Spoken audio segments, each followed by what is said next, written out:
नमस्कार दोस्तों, स्वागत है आपका स्टडी फॉर सिविल सर्विसेज में। वीडियो को पूरा देखिए। कोई भी आपका फीडबैक है, कोई सजेशन है, तुरंत वीडियो में कमेंट करके जरूर बताइए। अच्छा लगे तो वीडियो लाइक जरूर कर लीजिए और ऐसे वीडियो लगातार फ्री में पाने के लिए चैनल को तुरंत सब्सक्राइब कर लीजिए और बेल आइकन को जरूर टैप कर लीजिए ताकि आगे भी सारे वीडियो आपको मिलते रहे। यूट्यूब में फॉलो करते हैं तो प्लीज ये वाला फ्री टेलीग्राम चैनल जरूर ज्वाइन कर लीजिएगा। सारे नोटिफिकेशन, सारे अपडेट यहीं पे आते हैं, ध्यान रखिएगा। स्टडी फॉर सिविल सर्विसेज का कोई भी पेड ग्रुप अगर आपको ज्वाइन करना है तो सिर्फ 856480530969608608960455 यही नंबर है हमारे, सिर्फ जहां पे कॉल या व्हाट्सएप कर सकते हैं। इंस्टाग्राम पे हमारा पेज जरूर फॉलो कर लीजिएगा, स्टडी फॉर सिविल .सर्विसेज है। ट्विटर पे हमको जरूर फॉलो कर लीजिएगा, @स्टडी फॉर सिविल्स है। Hello everyone, welcome you all to study for civil services. आज की हमारी डेट है 18 मार्च और 18 मार्च के हमारे इंपॉर्टेंट आर्टिकल्स को हम लोग देख लेते हैं। सबसे इंपॉर्टेंट पहला आर्टिकल है हाथ से मैला ढूंढना। एक्चुअली में बहुत ज्यादा अभी न्यूज में भी चल रही है ये चीज। भारत में क्षेत्रवाद, फ्लोर टेस्ट, विलफुल डिफॉल्टर्स पढ़ेंगे इसके बारे में, लैंडफिल में आग लग जाना और पीएम मित्र स्कीम। ये मैंने पहले भी बताई है मित्र स्कीम, थोड़ा सा इसमें और पढ़ेंगे अभी। देखिए मैनुअल स्कैवेंजिंग क्या होता है। अभी रिसेंटली ही जो है एक डेटा आया है, हमारी सोशल जस्टिस की जो मिनिस्ट्री है, सामाजिक न्याय मंत्रालय, उन्होंने कहा है कि टोटल 1035 लोगों की मृत्यु हुई है जो सीवर्स और सेप्टिक वगैरह में काम करते हैं ना, खतरनाक सफाई वगैरह करते हैं, उनकी वहां मृत्यु हुई है। देखो अभी अगर मैं बात करूं तो केवल 2.7 और 31.3% ही ऐसे हमारे यहाँ पर लोग हैं जिन्होंने प्रॉपर प्रशिक्षण ट्रेनिंग प्रोवाइड करी हुई है मेलाडू। और अभी जो है सबसे ज्यादा जो ये संख्या देखी गई है वो यूपी में देखी गई है। बाकी जो है स्टेट्स ने अभी ज्यादा इसके ऊपर जो है वो रिपोर्ट निकाली नहीं है। मैनुअल स्कैवेंजिंग मतलब हाथ से मैला ढोना, मतलब कि जो हाथ मानव मल होता है, ह्यूमन एक्सक्रीटा, वो अपने हाथ से ढोने की एक प्रैक्टिस होती है। ये 2013 के जो नियोजन का निषेध और उनका पुनर्वास अधिनियम 2013, उसके तहत ये प्रथा पर काफी पहले ही प्रतिबंध लगा दिया गया है। इस अधिनियम के अंतर्गत कोई भी व्यक्ति द्वारा मानव मन को निपटान तक हाथ से साफ करने, हाथ से स्थल पर ले जाने, इन सब पे प्रतिबंध लगा दिया गया है। तो यहाँ पर यही है कि जो भी लोग यहाँ पर मैला ढोते हैं और मल कुंड, नलियों में, नालियों में, रेलवे ट्रैक को साफ करने के लिए वहां पे होता है ना सारा ह्यूमन एक्सक्रीटा, उसके लिए है। तो ये एक तरीके की कैसी प्रैक्टिस कही जाती है, ये एक तरीके की अमानवीय प्रथा। This is a dehumanising practice. Dehumanising practice इसी के बारे में है कि भाई यहाँ पर सब किसी के भी साथ जो है वो अपमानजनक जो है एक तरीका नहीं होना चाहिए। और इसी में ही अकुशल श्रमिकों का शोषण जो है भारत में अभी भी इस प्रति का जो है इस प्रथा है, इसमें प्रचलित है। समझ रहे हैं, ये क्वेश्चन बन सकता है। और इसके ऊपर हमारे जो मेंस का आंसर राइटिंग है ना, मेंस की आंसर राइटिंग में इस पे सवाल बन सकता है। मेंस में हमसे ये पूछेगा, देखो या तो ऐसे राइटिंग में आ सकता है मैला ढोना, या फिर दूसरा क्वेश्चन इसमें बन सकता है कि हम लोगों को एक मैला ढोने के ऊपर ये बताना है कि ये इसके जो है सरकार ने इसके लिए क्या स्टेप लिए। तो देखो सरकार के लिए भी अगर मैं बात करूं तो सरकार ने भी इसके ऊपर एक स्कीम स्टार्ट की है, नमस्ते। या अब प्रीलिम्स में क्या बनेगा, नमस्ते स्कीम पर प्रीलिम्स में पूछेगा कि ये नमस्ते स्कीम जो है ये किससे जुड़ी हुई है, या ये किस मिनिस्ट्री ने यहाँ पर स्टार्ट करी थी, ये किस ऑब्जेक्टिव से, किस उद्देश्य से स्टार्ट करी है। तो यहाँ पर ये हमारे सामाजिक न्याय और अधिकारिता मंत्रालय ने शहरों के विकास के साथ मिलकर के इसको स्टार्ट करा, जिसमें क्या किया जाएगा, जितने भी यहाँ पर स्वच्छता से जुड़े हुए सफाई सफाई कर्मचारी हैं उनसे जुड़ी हुई पूरी स्कीम स्टार्ट की गई। इसकी फुल फॉर्म भी आप देख सकते हैं, national action for mechanise sanitation ecosystem, मशीनीकृत स्वच्छता पारिस्थितिकी तंत्र के लिए राष्ट्रीय कार्यवाही। तो इसमें यहाँ पर 500 से ज्यादा सिटीज को एक साथ जोड़ा गया है, मतलब इसमें डिसाइड किया गया। और इसमें क्या बोला गया है, क्या किया जाएगा इसके अंदर, इसमें जो है भारत में स्वच्छता कार्य के दौरान शून्य मृत्यु होगी और सभी स्वच्छता कार्य कुशल श्रमिकों द्वारा किया जाएगा। सुनिश्चित किया जाएगा कि कोई भी सफाई कर्मचारी मानव मल के प्रत्यक्ष संपर्क में बिल्कुल भी कभी भी ना आए। और साथ ही साथ इसमें जो है स्वयं सहायता समूहों में एकीकृत करना, स्वच्छता उद्यम चलाने के क्रम में उनका सशक्तिकरण करना, ये सब कोशिश की जाएगी। और जितने भी सेप्टिक टैंक होते हैं ना, वहां पर सफाई कर्मचारियों के लिए ना कुछ नया नया ऑल्टरनेट लेकर के आना, ताकि उनको इस तरीके की चीजें का सामना ही ना करना पड़े। बहुत ही ह्यूमिलिएटिंग भी हो जाती है कई बार ये चीजें। तो ये सिर्फ अभी पेपर पे ही है, ये सारी चीजें जो आज हैं कि भाई इनको हमें खत्म करना है, ऐसे है, ये अभी सिर्फ और सिर्फ पेपर पे ही चल रही है। इसको एक्चुअली में सरकार ने जो है वो पूरी तरीके से इसको खत्म नहीं करा है। और आज भी बहुत सी जो दलित कैटेगरी के पीपल है, मैक्सिमम यूपी में होता है, राजस्थान में होता है, लेकिन आज भी ये प्रथा बहुत ज्यादा प्रचलित है और ये सब चीजें बहुत ज्यादा अमाउंट में की जाती नहीं है। दूसरा है भारत में क्षेत्रवाद। अभी यहाँ पर तमिलनाडु में जो कुछ बिहार के प्रवासी मजदूर वहां पे आए थे, उन पे अटैक किया गया। एक वीडियो जो है वो आपने देखी होगी सभी लोगों ने, नहीं देखी तो काफी वायरल वीडियो हुई थी, आप देख सकते हो। यूट्यूब पर भी है, इंस्टाग्राम पर भी है, फेसबुक पर भी है, कि बिहार से बहुत सारे जो माइग्रेंट वर्कर्स आते हैं ना, प्रवासी जो वर्कर्स आते हैं, प्रवासी वर्कर्स को जो है तमिलनाडु में बहुत ज्यादा अटैक किया गया उन पर। और फिर बाद में ये पता चलता है कि वो जो वीडियो थी वो एक फेक वीडियो थी। तो इस तरीके की ना बहुत सारी चीजें हैं कि भाई अटैक करना और ये सब चीजें बहुत कॉमन सी हैं इंडिया में। इंडिया में आप जानते हैं कि क्षेत्रवाद बहुत ज्यादा है। क्या होता है ना कि आप जो है ना पूरे भारतीय होने की बजाय हम क्या कहते हैं कि हम बिहार से हैं, हम यूपी वाले हैं, या हम दिल्ली वाले हैं, हम राजस्थान वाले हैं, हम साउथ के हैं। तो ये सब शब्द ज्यादा इस्तेमाल किए जाते हैं। तो वही है, क्षेत्रवाद होता क्या है? क्षेत्रवाद होता है कि आप, एक व्यक्ति अपने क्षेत्र की पहचान को राष्ट्रीयता के ऊपर वरीयता देता है। और इसके क्या क्या कारण हो सकते हैं? भौगोलिक कारक है सबसे पहला तो। भौगोलिक कारक क्या होता है? भौगोलिक कारक का सबसे बड़ा मतलब यही होता है कि क्या होगा कि भाई आपका एक अपना सिंबल जो है ना, आपने वो प्रतीक बना लिया। आपने अपनी जो आपकी भौगोलिक पूरा एरिया है ना, वहीं पर सिमट के रह गए। हमारा हिस्ट्री और हमारी कल्चर भी उसी पूरी एरिया से ही जुड़ी हुई है, हम हमेशा से वहीं रहे हैं, हमारी वही बनी हुई है, हमारा कास्ट रिलीजन सब वहीं पर ही बिलोंग करता है। और वहीं पर ही उस समाज में ही जो चीजें चलती आ रही, हमने उसको अपना रखा है। और हमारा जो इकोनॉमी है वो भी वहीं पर ही है, चाहे वहां पे जुड़ा हुआ कोई भी चीज हो, वहां से जुड़ी हुई आपकी एग्रीकल्चर के ऊपर बात हो या किसी भी चीज पर बात हो, एग्रीकल्चर पे है, कम्युनिकेशन पे है, सारी चीजों को लेके वहीं पर ही बना हुआ है। और साथ ही साथ राजनीतिक और प्रशासन से जुड़ी हुई चीजें भी सारी वहीं पर ही हैं।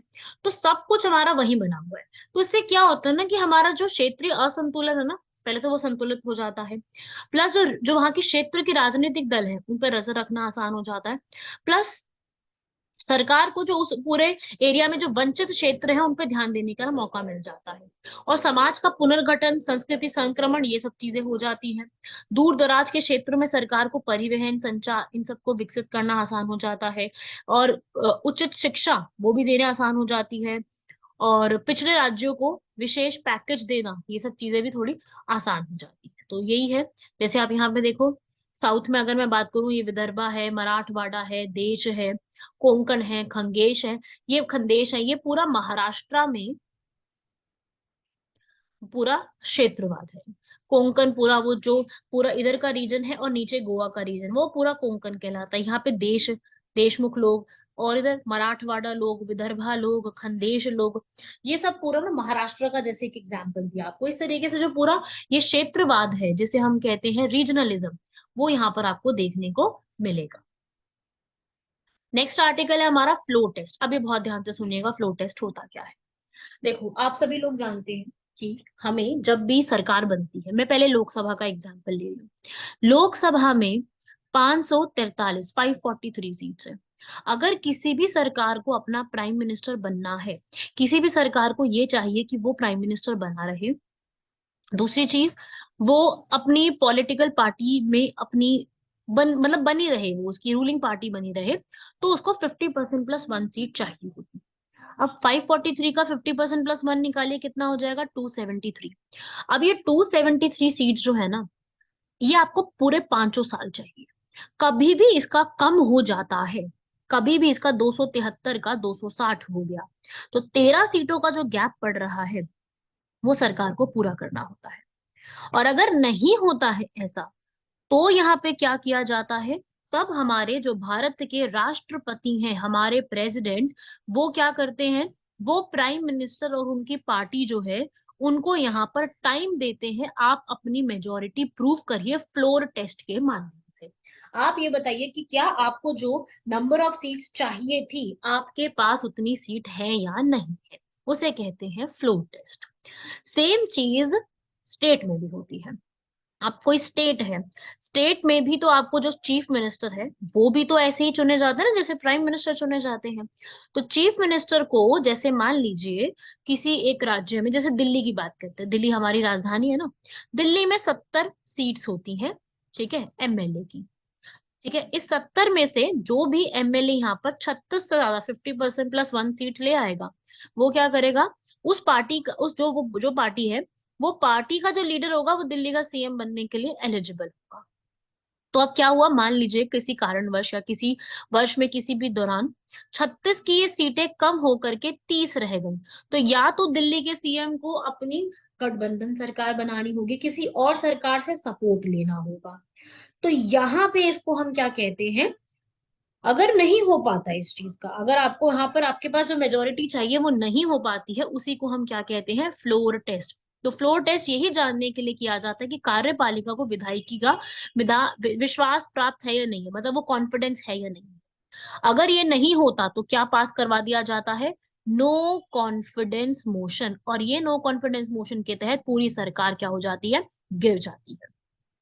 इस पूरे प्रोसेस में नो कॉन्फिडेंस मोशन को पास करते ही सरकार गिर जाएगी, और सरकार के गिरते ही यहाँ पर जो है वो अब दोबारा से इलेक्शंस होने का प्रावधान रहेगा। ठीक है, तो ये एक तरीके का हमारे कॉन्स्टिट्यूशन में लिखी हुई चीज है कि आपको मेजोरिटी प्रूफ करनी होगी फ्लोर पर। इसी को हम क्या कहते हैं, फ्लोर टेस्ट, कि आपको भाई 50% प्लस 1 सीट दिखानी पड़ेगी। ठीक है, कि आपके पास इतनी सीट्स है। और चीफ मिनिस्टर को कौन अपॉइंट करता है, गवर्नर स्टेट का। जैसे महाराष्ट्र की बात यहाँ पे हो रही है, तो चीफ मिनिस्टर यहाँ पर महाराष्ट्र के गवर्नर महाराष्ट्र के चीफ मिनिस्टर को करेंगे। पर अगर दिल्ली का केस है, कि दिल्ली क्या है, केंद्र शासित प्रदेश है, यूनियन टेरिटरी है, तो वहां पे नहीं आएंगे गवर्नर। दिल्ली के जो सीएम होंगे ना उनको, या दिल्ली के जो सीएम है उनको जो है प्रेसिडेंट अपॉइंट करेंगे, क्योंकि दिल्ली में गवर्नर नहीं होते, लेफ्टिनेंट गवर्नर होते हैं। ठीक है, यूटी जितनी भी है वो सब किसके अधीन आती है, राष्ट्रपति के अधीन। ठीक है, आगे, जब किसी भी एक दल को सदन में बहुमत प्राप्त होता है तो राज्यपाल उस दल के नेता को मुख्यमंत्री बना देते हैं। और कभी भी उस बहुमत पर सवाल उठता है तो वहां पर आपको जो भी बहुमत का दावा करते हैं ना वो लीडर, उनको अपनी पूरा एक वोट ऑफ कॉन्फिडेंस प्राप्त करवाना पड़ता है, जिसको हम क्या कहते हैं, बहुमत साबित करना उनको पड़ता है। और अगर वो कभी ऐसा नहीं कर पाते हैं, वो उस चीज के लिए फेल हो जाते हैं, तो उनको वहां पर रिजाइन करना पड़ेगा। सिर्फ चीफ मिनिस्टर को ही नहीं, चीफ मिनिस्टर की पूरी काउंसिल ऑफ मिनिस्टर को, जिसको हम हिंदी हिंदी में मंत्री परिषद कहते हैं, पूरे मंत्री परिषद को यहाँ पर पास करना पड़ेगा, रिजाइन करना पड़ेगा। यही पार्लियामेंट में भी होता है और यही स्टेट की लेजिस्लेटिव में भी होता है। संसद और विधानसभा दोनों में यही सेम प्रोसीजर फॉलो किया जाता है। ठीक है, तो यहाँ पर ये जो है हमारे प्रेसिडेंट बोलते हैं और स्टेट में गवर्नर कहते हैं। ठीक है ना। और फिर जैसे यहाँ पर कई बार ऐसा होता भी है, तो फ्लोर टेस्ट देने से अगर इनकार कर देता है मुख्यमंत्री, मान लीजिए मुख्यमंत्री मना कर रहा है इससे, तो ये मानकर चला जाता है कि उनको विधानमंडल में विश्वास पत्र प्राप्त नहीं है, यहाँ पे हटा दिया जाता है। ठीक है भाई, तो ये आप इसमें याद रखिएगा। इसमें आर्टिकल 174 में लिखा हुआ है कि हमारे जो गवर्नर होते हैं, ठीक है, प्रेसिडेंट की बात नहीं कर रही मैं, गवर्नर की बात कर रही हूँ। गवर्नर जो होते हैं उनके पास यहाँ पर उस स्टेट असेंबली में उनको बुलाने का, सत्र को स्टार्ट करने का, सत्र को खत्म करने का सारे प्रावधान उनके पास होते हैं। तो तत्काल फ्लोर टेस्ट के पीछे प्रमुख कारण क्या होते हैं, कि बिल्कुल ही करवाना पड़ेगा। तो यहाँ पर क्या हुआ था, भारत के पूर्व न्यायाधीश जो है एनवी रमन्ना, याद है आपको, एनवी रमन्ना थे इससे जस्ट पहले, उन्होंने ये कहा था कि अगर कभी भी फ्लोर टेस्ट में विलंब होता है तो खरीद फरोख्त मतलब भ्रष्टाचार की संभावना बढ़ जाती है, और ऐसे में लोकतांत्रिक मूल्यों की रक्षा करना न्यायालय की जिम्मेदारी बन जाती है। ऐसे में तत्काल रूप में फ्लोर टेस्ट कराना लोकतंत्र की रक्षा के लिए काफी प्रभावी हो सकता है, और वो जरूरत भी बहुत ज्यादा है।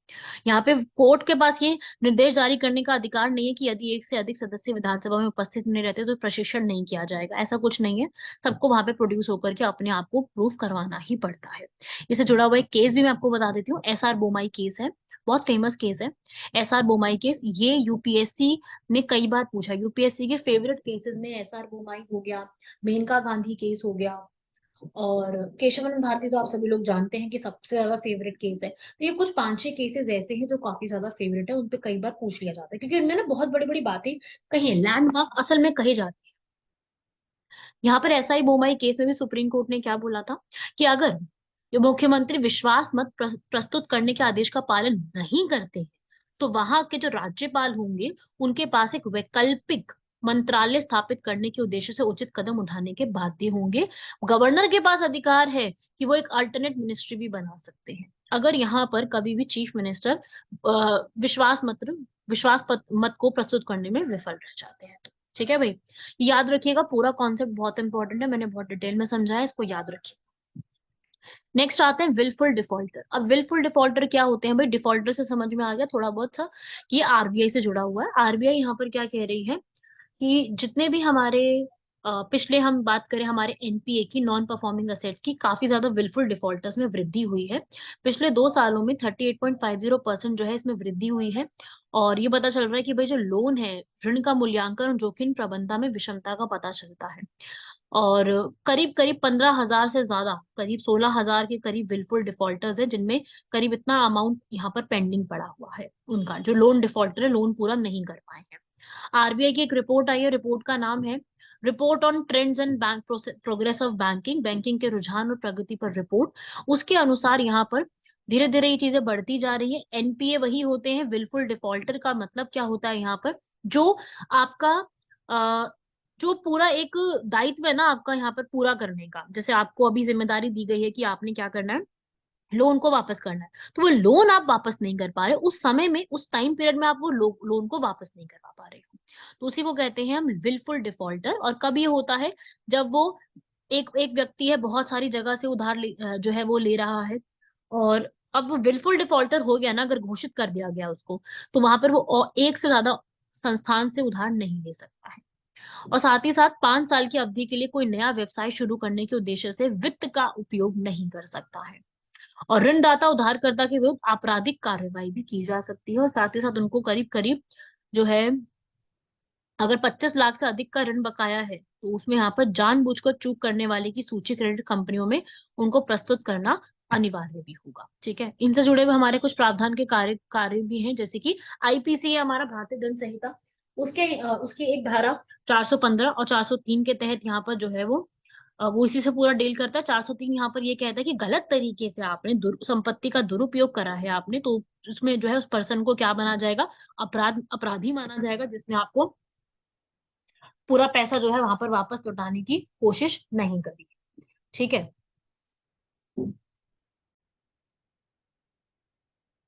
तो दोषी माना जाएगा और उसे कारावास तक दिया जा सकता है, और उस कारावास को करीब 2 साल तक बढ़ाया भी जा सकता है, जुर्माना भी लगाया जा सकता है।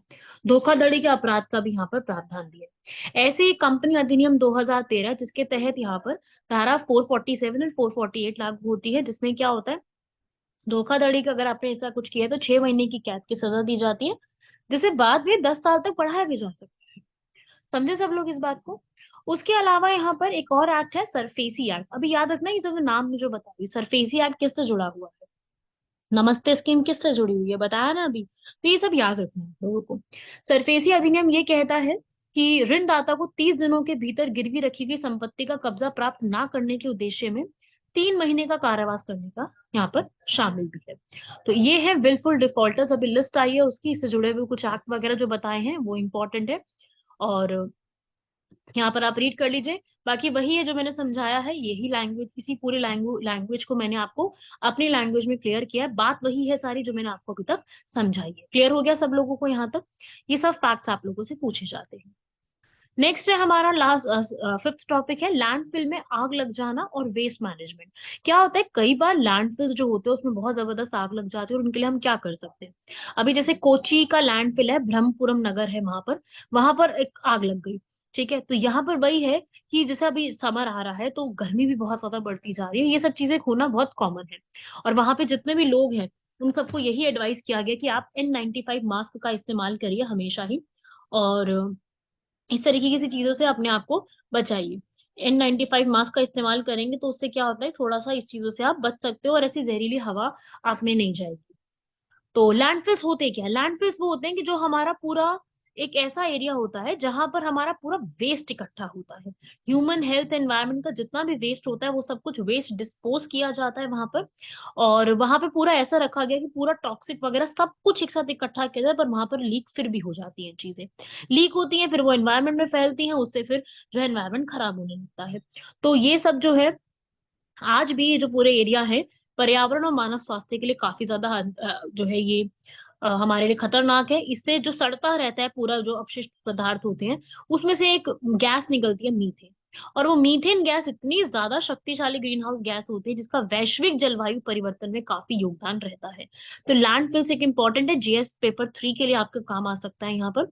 और जो उस लैंडफिल को जलाने या फिर उसको उसमें सड़े रहने की वजह से जो उसमें से पूरा गैसेस ऊपर की तरफ निकल के आती है, जो उसके आसपास लोग रह रहे हैं ना उनको सांस लेने में दिक्कत आती है। तो यहाँ पर एक इंटरनेशनल सॉलिड वेस्ट एसोसिएशन की एक रिपोर्ट के अनुसार मौजूदा स्थिति अगर बनी रही और उस पर कोई कार्रवाई नहीं करी तो 2025 तक 10% और ज्यादा ग्रीन हाउस गैसेस हमें देखने को मिलेंगी, गर्मी और ज्यादा बढ़ती जाएगी। और इसका सबसे बड़ा प्रभाव जो बताया गया है वो भारत में पड़ने वाला है। ऐसा कहा गया है कि एक बहुत ही बड़ी हीट वेव्स आएंगी और सबसे पहले वो प्रभाव कहाँ डालेंगी? इंडिया पर। मतलब हमारी जो गर्मी है ना, वो जैसे देखो अभी भी गर्मी की बात करूं मैं मार्च की, तो मार्च में भी गर्मी कितनी जल्दी आ गई है। होली के समय में भी कैसी गर्मी सी लग रही थी, जबकि ऐसा होता नहीं है अक्सर कि इतनी ज्यादा गर्मी हो। तो ये जो गर्मी का प्रावधान है ना ये बहुत ज्यादा बढ़ता जा रहा है। तो गर्मी आगे ऐसा कहना है रिपोर्ट्स का कि भाई आगे आने वाले समय में भारत को सबसे ज्यादा ये गर्मी हिट करने वाली है। तो हम सोचिए कि आगे आने वाले समय में क्या होगा अगर इस तरीके की चीजें ही बढ़ती रही आगे तो। ठीक है भाई। और ये मीथेन जो निकलती है ना ये हमारे लिए बहुत बड़ा कारण कारण बन सकती है कि ये पूरा रीजन में आग लगाना और कुछ विस्फोट हो जाना ये सब भी बहुत होता है। और जो वहां की मिट्टी है वो भी खराब होती जाती है। और जो बर्ड्स वहां पे कई बार रहती हैं, क्योंकि क्या होता है बहुत सारी बर्ड्स हैं वो उस जगह पे रहती है और वो गलती से ही वहां पर जो वहां का प्लास्टिक है, एल्यूमिनियम है, जिप्सम है, ये सब सामग्री जो है वो खा लेते हैं। तो वो उनके लिए भी घातक साबित होता है। प्लस वहां से जो निकलने वाली जो स्मेल होती है वो भी बहुत ज्यादा प्रॉब्लम करती है और जो आसपास रहने वाले लोग हैं उनका जीना मुश्किल करती है। तो यही है। और साथ में जब ये लैंडफिल्स में जो इतनी जो आग लग जाती है उस आग लगने का कारण भी क्या है? आग लगने का सबसे बड़ा कारण तो यही है कि भाई यहाँ पर बहुत ज्यादा गलत मटेरियल होता है। और कई बार जो ये गीला और सूखा जो वेस्ट होता है वो दोनों अलग अलग रखनी चाहिए, पर ऐसा होता ही नहीं है। गीले और सूखे जो अपशिष्ट पदार्थ है उनको अलग अलग रखा ही नहीं जाता है। ठीक है, तो ये भी इसमें सब कुछ याद रखिएगा ये सारी चीजें। और समर में आपको पता है कि टेम्परेचर कितना ज्यादा हाई चला जाता है, तो जो भी हल्की सी वहां पर कोई जो भी एक ज्वलनशील पदार्थ हुआ तो वो आग पकड़ लेता है वहां पर। तो सबसे पहला काम जो है यहाँ पर वो किसका बनता है? ये सारा काम सुलझाने का बनता है म्युनिसिपैलिटी का। म्युनिसिपैलिटी हमारे संविधान में कब लिखी गई है? 74th अमेंडमेंट एक्ट 1992 के तहत इनकी जिम्मेदारी बनती है कि जितना भी ये वेस्ट है उसको सही रखना, सिस्टम से काम करना, जहाँ पे गीला सूखा वेस्ट अलग रखा जाए। वैसे आप लोगों ने देखा होगा आजकल जो डस्टबिन है ना वो भी अलग अलग आने लग गए हैं, एक जिसमें गीला वेस्ट डालना है और एक जिसमें सूखा वेस्ट डालना है। आजकल के टाइम पे ये आ गए हैं ताकि गीला वेस्ट से जो भी सामान निकलेगा वो अलग से संभाला जाए, सूखे से जो भी बाय प्रोडक्ट होंगे, उप उत्पाद होंगे, उनको अलग से ट्रीट किया जाए। तो ये इसमें कोशिश पूरी की जाती है, पर ये एक अच्छे स्केल पे लाने की जरूरत है। सिर्फ लिखी हुई चीजें नहीं, इसको इम्प्लीमेंट भी करने की नीड है। और साथ ही साथ आप जानते हैं कि समर अब शुरू हो चुका है, तो म्युनिसिपैलिटी को यहाँ पर जितने भी आग लगने के सॉल्यूशन होते हैं उनका निकालना पड़ेगा। और सॉलिड वेस्ट मैनेजमेंट, जो ये पूरा सॉलिड वेस्ट है उसको मैनेज करने की कोशिश करनी होगी। बढ़ते हैं हमारे लास्ट आर्टिकल, पीएम मित्र स्कीम। मित्र में याद रख लीजिए टी, टी का मतलब यहाँ पे टेक्सटाइल है, कपड़ों से जुड़ी हुई है। और ये पूरा भारत का जो टेक्सटाइल इंडस्ट्री काफी पुराना है। हम ही लोग हैं जिन्होंने कॉटन की खेती शुरू करी थी। हमारे इंडस वैली सिविलाइजेशन, सिंधु घाटी सभ्यता के ही लोग हैं जिन्होंने कॉटन का कल्टीवेशन स्टार्ट किया था। तो भारत में जितना भी कपड़े का क्षेत्र है वो बहुत ही पुराना क्षेत्र है, सदियों पुराना क्षेत्र है। और इसमें जो है पूरा इसको हाथ से काटना, हाथ से बुने हुए वस्त्र, इन सब चीजों को हमें जो है वो संभालना पड़ेगा सारी चीजों को। और सब कुछ जिसमें इसमें सब कुछ आता है। हमारे यहाँ सारे नेचुरल फाइबर्स जैसे कि कॉटन, जूट, सिल्क, वूल, पॉलिएस्टर, विस्कस, नायलन, एक्रिलिक, सब कुछ यहाँ पे संभालने की जरूरत है। और भारत में $44 बिलियन 2021-22 में हम लोगों ने बाहर भेजा है। और हम सबसे ज्यादा क्या भेजते हैं? कॉटन। और भारत में सबसे ज्यादा कॉटन भी हमारे यहाँ उगाई जाती है और जूट भी उगाई जाती है, लेकिन जूट महंगा बहुत पड़ता है। और कॉटन जो है वो आप जानते हैं कि हमारे यहाँ पर कितने फार्मर्स को मदद करता है। और यूएसए सबसे बड़ा हम लोगों ने जो है एक्सपोर्ट करा है जिनको, वो यूएसए सबसे बड़ा शामिल रहा है। इसके अंदर 27% हमने यूएसए को बेचा है। उसके बाद यूरोपियन यूनियन को, बांग्लादेश को और यूएई को। इसी के लिए आपकी स्कीम कौन सी है? पीएम मित्र स्कीम। ये हमारी मिनिस्ट्री ऑफ टेक्सटाइल ने स्टार्ट किया था, जिसका काम क्या था कि भाई जो पूरा हमारा टेक्सटाइल का सिस्टम है, बनने से लेकर के बेचने तक में जितनी चीजें आती है, चाहे उसके अंदर कुछ भी आए, आप लोगों को काम दे रहे हो, लेबर का काम करना हो, या उसमें कोई इन्वेस्टमेंट करवानी है किसी से, कोई बहुत बड़ी इन्वेस्टमेंट करवानी है, या फिर उसमें कोई लॉजिस्टिक्स का काम है, सारा कुछ एक साथ किया जाएगा। इस मित्र की जो है एक फुल फॉर्म भी आप यहाँ पे देख सकते हैं, ये देखेंगे आप, पीएम मित्र की फुल फॉर्म में mega integrated textile reason and apparel parks, Hindi English दोनों में इसको यही कहते हैं। तो ये सब स्टार्ट कर दिया गया है, और ये स्कीम जो है वो बहुत बड़े तरीके से एक बड़े पैमाने पर लागू की गई थी, जिसमें आधुनिक औद्योगिक संरचना को यहाँ पर करवाया गया था। और यहाँ पर जो है कोशिश की गई थी कि पीपीपी मॉडल, जिसे हम कहते हैं पब्लिक प्राइवेट पार्टनरशिप, सार्वजनिक और निजी भागीदारी मॉडल का उपयोग किया जाए। 5F विजन को यहाँ पे ध्यान दिया जाए, farm to fibre to factory to fashion to foreign. ठीक है, पहले फार्म से निकाल के फाइबर तक जाया जाए, फाइबर से होते हुए फैक्ट्री, फैक्ट्री से फैशन की तरफ, और फैशन से फॉरेन की तरफ भी हम इसको बेचना शुरू करें।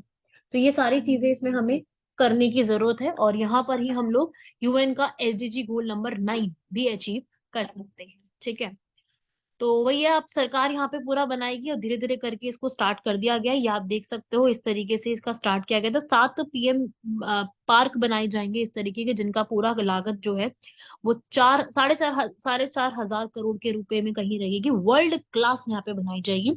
7 लाख से 14 लाख के बीच में लोगों को यहाँ पर फायदा मिलेगा, और इसके लिए बहुत बड़े बड़े लैंड जो है वो दिए जाएंगे, जिनको पीएम मित्र पार्क कहा जाएगा। ठीक है, स्टेट गवर्नमेंट यहाँ पे पूरा इस प्लान को देखेगी। तो काफी अच्छी योजना है, काफी बेहतरीन योजना है। अगर अच्छे से अगले आने वाले समय में ये लागू हो जाती, देखो स्कीम तो पहले से ही चल रही है, पर लागू करने की बात इसको अब की गई है। तो अगर ये बहुत अच्छे से स्कीम लागू हो जाती है, तो हमारे लिए बहुत अच्छा प्रावधान इसका बन सकता है। बहुत ही बेहतरीन रूप में ये स्कीम जो है हमारे लिए काम कर सकती है। चलिए बढ़ते हैं हमारे यहाँ पर क्वेश्चंस की तरफ। हमारा है यहाँ पर क्वेश्चन, ब्लैक सी ग्रेन इनिशिएटिव। ब्लैक सी सबको पता है, और ब्लैक सी वही रीजन है, ये ब्लैक सी वही है जहाँ पे क्रीमिया में जो है, क्रीमिया आता है जो कि यूक्रेन का हिस्सा हुआ करता था, जिसमें रशिया ने सबसे पहले 2014 में अटैक किया था। तो यहाँ पर रशिया और यूक्रेन के बीच में यूएन और टर्की ने एक डील यहाँ पे लगवाई है। ठीक है, जहाँ पे रशिया जो है वो मान गया है कि हम उनको ग्रेन का जो है वो देंगे 60 दिनों तक, ब्लैक सी में ग्रेन का देने का काम हम शुरू करेंगे, ताकि यूक्रेन के पास जो है फूड ग्रेन फर्टिलाइजर्स की ये चीजें जो है वो मिलती रहे, ताकि वहां पर जो इतना ज्यादा फूड के प्राइसेस बढ़ गए हैं यूक्रेन के अंदर, उसको कंट्रोल किया जा सके। तो ये ब्लैक सी ग्रेन इनिशिएटिव है। क्वेश्चन कहाँ से आएगा, किस किस के बीच में हुआ है, और ये करवाया किसने है, मध्यस्थता करवाई किसने है, यूएसए और टर्की ने। ये हमारे लिए इंपॉर्टेंट हो जाएगा, लिख लेंगे सब लोग इसको, इसको नोट कर लीजिएगा। ठीक है, सारी स्टेटमेंट। ठीक है, यहाँ पे आप देखिए, ब्लैक सी मैं आपको दिखा देती हूँ, ये है यूक्रेन का पूरा हिस्सा, और ये है पूरा ब्लैक सी, और इसी के जस्ट नीचे आता है टर्की। टर्की की कैपिटल इस्तांबुल। यहाँ पर ये पूरा ब्लैक सी, और ये हिस्सा था पूरा क्रीमिया का, जो कि रशिया ने ऑक्यूपाई कर लिया था 2014 में। और याद है आप लोगों ने युहानजे, ओडेशा, ये सब यूक्रेन के हिस्से हैं जो रशिया ने अटैक करके हासिल करने की कोशिश करी थी, और हासिल कर भी लिया है। तो ये पूरा इसमें याद रखिएगा। अब आते हैं हमारे लास्ट क्वेश्चन की तरफ, वो है अटल सारथी, एटीएल सारथी। देखो भाई, अटल वर्ड कहीं पर भी आएगा या एटीएल वर्ड कहीं भी आता है, ये हमारा नीति आयोग स्टार्ट करवाता है सारथी प्रोग्राम के तहत, या फिर कोई भी है, ये सारा का सारा अटल इनोवेशन मिशन का जो भी है वो सब नीति आयोग ने करवाया है। तो आपको ये याद रखना है, अटल सारथी भी यही चीज है। अटल सारथी क्या चीज है, देखो, जो अटल टिंकरिंग लैब्स है, अटल टिंकरिंग लैब्स पहले से जो चल रही हैं, उनको बेहतर बेहतर बनाने की एटीएल सारथी करके स्टार्ट किया गया है। अभी सबसे बड़ा मिशन कौन था, एम। एम मिशन का मतलब क्या है, अटल इनोवेशन मिशन, सबसे बड़ा मिशन ये था। इसके तहत क्या बनाई गई है, लैब्स, इसके तहत बनाई गई है लैब्स। अब इस लैब्स जो है ना, ये वाली, इस लैब्स में एटीएल सारथी स्टार्ट किया गया है। ठीक है, तो यहाँ पर सबसे पहले एटीएल सारथी या फिर अटल टिंकरिंग लैब्स जो होंगी, या 10,000 से ज्यादा होंगी, ताकि बच्चों में क्या किया जा सके, बच्चों में जो एक होता है ना साइंस के लिए रिसर्च वर्क करना, हमारे स्टेम को प्रमोट करें। स्टेम मतलब साइंस हो गया, टी से टेक्निकल हो गया, ई से इंजीनियरिंग और एम से मैथमेटिक्स। इन सब में रिसर्च वर्क को प्रमोट करने के लिए फिजिकल, कंप्यूटर सोचना, डिजाइनिंग सोचना, उस सब के लिए काम किया जा सके, तो उसके लिए ये लैब्स बनाई गई हैं। और इन लैब्स को देखने के लिए अटल सारथी बनाया गया है, जो कि क्या करेगा, यहाँ पर निगरानी और मूल्यांकन जो है करने में हेल्प करेगा। तो बहुत बड़े लेवल पे इसको स्टार्ट किया गया है। और ये सारा कुछ कौन स्टार्ट कर रहा है? नीति आयोग। ये बहुत पुराना इनिशिएटिव है अटल टिंकरिंग लैब्स का, पर इसके अंदर एटीएल सारथी अभी लॉन्च किया गया।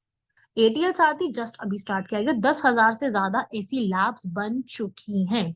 ये डेटा मैं आपको पीआईबी से बता रही हूँ, पीआईबी वेबसाइट है ना, वहां से। और ये अटल टिंकरिंग लैब्स अब तक इतनी बन चुकी हैं, 10,000, ठीक है ना। इसमें खुद से अपना डैशबोर्ड बनाना, सब कुछ बनाया जा चुका है। और अभी इसको अटल सारथी को कर्नाटक, आंध्र प्रदेश, गुजरात में स्टार्ट करवा दिया गया है। समझ गए सभी लोग इसको? तो अटल टिंकरिंग लैब पूछा जा सकता है, और ये सब पूछा जा सकता है एग्जाम में। सीधे सीधे क्वेश्चन आते हैं कि कहाँ पे क्या बना हुआ है, कितना बना हुआ है। तो डायरेक्ट क्वेश्चन आएगा इस पे, इसको याद रखिएगा। इट्स वेरी वेरी इंपॉर्टेंट, सीधा क्वेश्चन बनेगा। और ये सब जितना भी बताया गया इसको याद करिएगा, धीरे धीरे करके इनको पढ़ते रहिएगा। और सारी स्टेटमेंट ठीक लिखिए। इसका आंसर डी है, नन ऑफ द अबव, क्योंकि आपसे क्या पूछ रहा है क्वेश्चन में? Incorrect statement. तो सारी स्टेटमेंट वैसे इसमें करेक्ट है। चलिए यहाँ तक कंप्लीट करिएगा आज के 6 आर्टिकल्स को। क्वेश्चंस को करना ना भूलिएगा। जितना भी स्टेटमेंट लिखी है सारी पढ़ लीजिएगा, और अपने नोट्स में इसको लिखते रहिएगा, बहुत इंपॉर्टेंट है। मिलते हैं आप लोगों से नेक्स्ट क्लास में इसके आगे के टॉपिक्स को कंप्लीट करने के लिए। तब तक के लिए धन्यवाद, शुक्रिया, जय हिंद। और कमेंट करके बताते रहिए आपको वीडियोस कैसे लगते हैं। अब आप लोगों के कमेंट्स आने काफी बंद हो गए हैं, तो आप लोग जरा, या तो डेली सुनते नहीं है वीडियोस को, तो बताइए जरा वीडियोस कैसी लग रही है, समझ में आ रहा है, ये कमेंट करके बताते रहिए।